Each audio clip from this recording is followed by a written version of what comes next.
Okay, today I'm gonna make this mid-wing aerobatic airplane out of foam board from Dollar Tree. $2 worth of foam board and about $3 worth of tape and $1 worth of Walmart glue.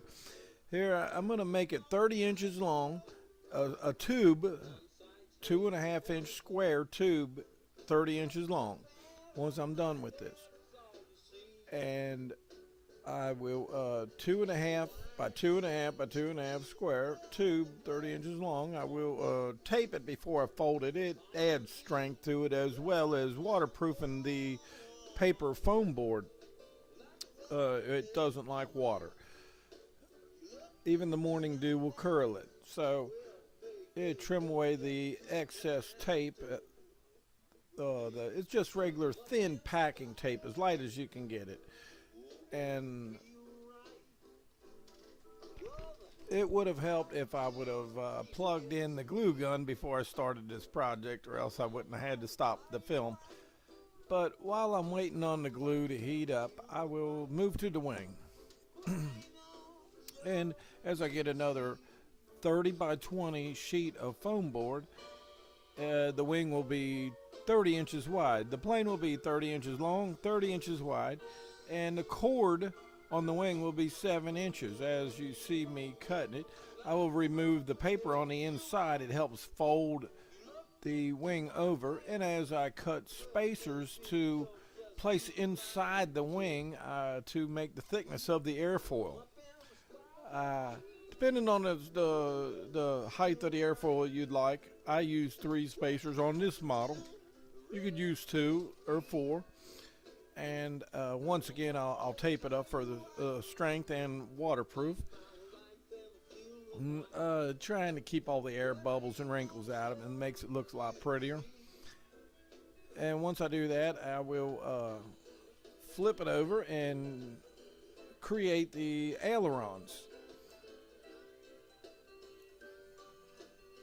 And you trim away the excess tape, of course, and just tack it with glue right there on the spacers until it sets up a line of glue down where the fold is going to meet.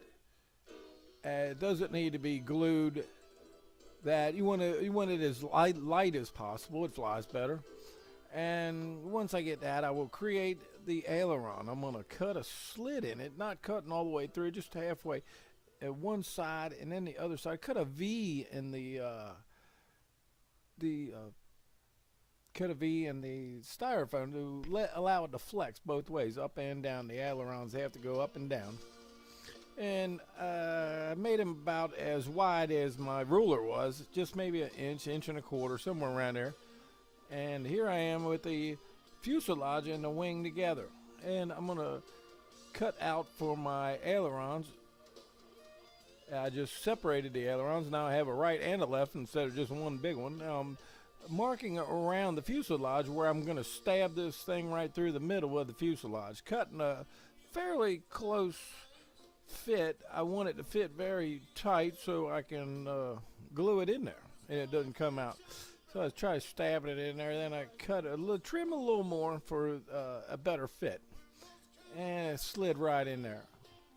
It's just a one tube with a wing. And now I will create the elevator and the rudder for the back. It's all modular. I cut the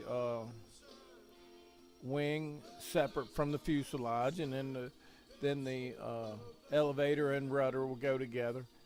It's modular, so I will make them all separate.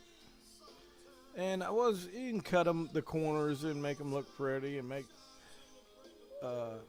that's a wooden dowel I had placed for strength in there, because usually I glue the tail section to the top of the plane for my trainer, but this isn't a trainer, and I glued it on top, and I didn't like the way it looked, so then I took it off and made a mess with the glue everywhere. So I stabbed it right in the middle of the back, and I put the rudder in the elevator right through the middle of the plane, and it made for a much sturdier for the rudder and as well as the elevator.